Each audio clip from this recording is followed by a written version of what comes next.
All right, I hope I don't take too much of your time, but may it please the court, members of the judiciary from the courts of civil appeals, criminal appeals, and district courts, bar colleagues, family, and friends. First, I do want to thank you all for your presence here today. This is a special moment for me, and I appreciate that you are all taking time from your busy lives and careers to be here with me. It's a privilege to be before the court in our beautiful state capitol building. This is an honor and a responsibility that I do look forward to taking on with a very talented board of governors by my side. I'm very proud to be a lawyer from Oklahoma. This is where my family settled early on. My mother's family settled in western Oklahoma after immigrating here from Switzerland. My grandmother arrived in Enid by covered wagon. And my father's family immigrated from England and also settled in western Oklahoma with a Harper County homestead patent that was signed by Teddy Roosevelt in 1907. I myself am also an immigrant. I have immigrated all over the state of Oklahoma.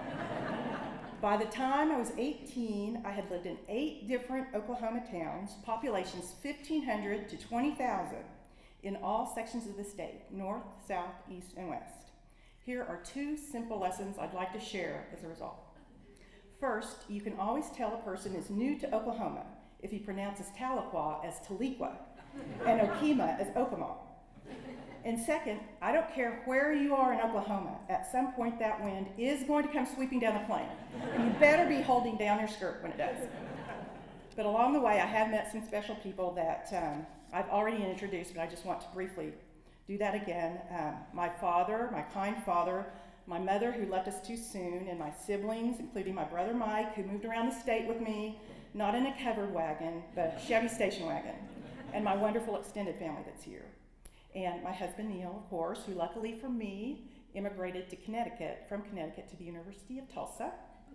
My treasured friends from various points along the journey, college and law school and real life, Gable Gottwalls, who are all back there together, my employer of 30 years and all of its very outstanding lawyers who are also fully committed to the bar, including 3 OBA presidents before me from Gable, who are Ellis Gable, John Gavarino, and Sid Dunnigan.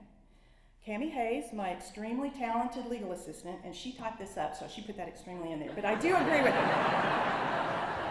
And the OBA staff, John Williams and his crew, bar friends from Tulsa County and the OBA who have always supported me 100%, and particularly Bill Grimm, Sandra Cousins, Gary Clark, who is here, my TCBA family back there, and my vice president, Susan Shields.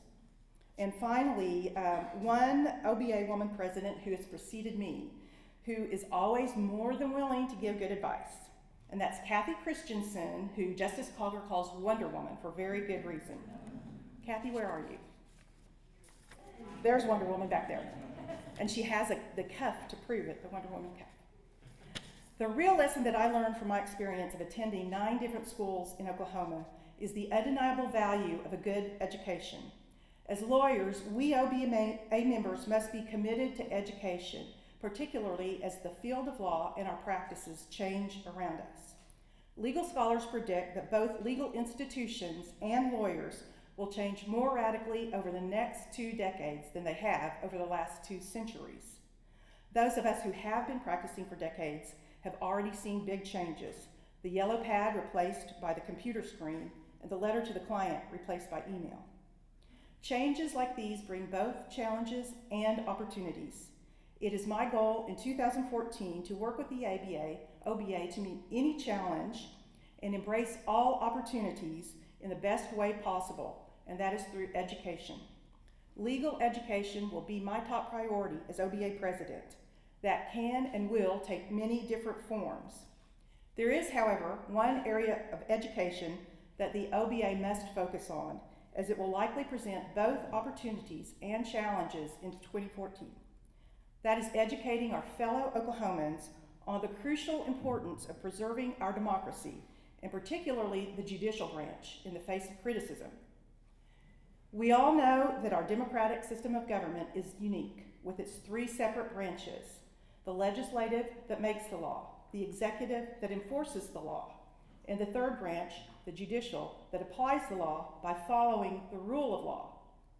The rule of law requires that every citizen in our state must be governed by the same laws, which must be applied fairly, consistently, and equally to all people, regardless of gender, race, nationality, or wealth. It means that our judges must never favor one side over the other when they apply the law. It means that we must have qualified judges who will decide individual cases based only on the evidence and applicable law, even when they know their decisions will be unpopular. This is often a difficult task. It's only when people can agree on how to answer their legal questions that they take their cases to court.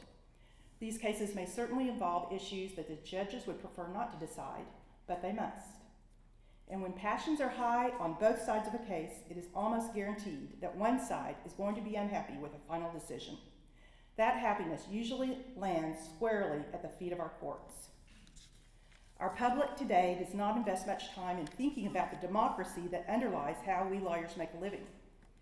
Polls show that most Americans can more easily name 3 Kardashian sisters or the 3 Stooges than 3 members of the U.S. Supreme Court.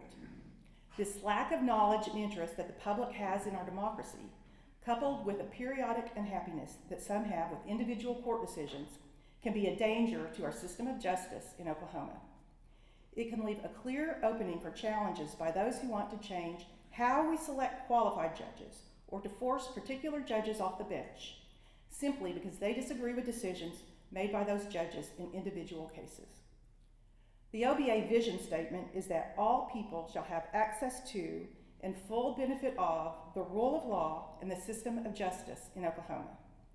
We lawyers must help educate Oklahomans on how our system of justice works, help preserve it, and ensure public confidence in it.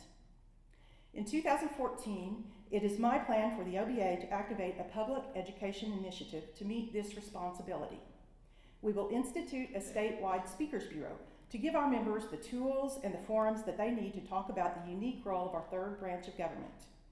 We will conduct judicial town halls in county courthouses to discuss with our friends and neighbors what qualities make a good judge, how our selection process actually works in Oklahoma, and how we must be vigilant in preserving our democracy. Our initiative will continue from there. The Law Day Committee will conduct programs for the public with the theme, Democracy and You. OBA members will be out in force in March for the day at the Capitol to talk with our legislators. We will expand our Court Facts website, where the public can go to learn facts about our legal system, our individual judges, and the cases they decide. In 2014, the OBA will also provide enhanced educational opportunities for all members, emphasizing technology and affordability. In the spring, we will present an appellate college at the Justice Center. In the fall, a trial college at the annual meeting. In December, a professionalism seminar at OU. For new lawyers, I have met with the deans of our 3 law schools to evaluate programs for the OBA to help integrate new law graduates into our changing profession. For our senior lawyers, who make up an increasing number of OBA members, a new senior section will focus on issues that are particularly important to this demographic. And finally, we will explore how the OBA can help publicize and work with Oklahoma's Promise program. This program helps provide funding for Oklahoma students who would not otherwise have the opportunity to complete their higher educations. We must see that our OBA members of the future also receive a good education. In closing, the opportunity for me to serve as OBA president fulfills one of my professional goals. But no one president can be successful alone. It takes a collective effort. Together, our efforts will make 2014 a successful year for OBA members, for our students, for our public, and for our system of justice in Oklahoma. It is my honor to serve as OBA president, and I pledge to uphold the trust and confidence that has been placed in me. Thank you.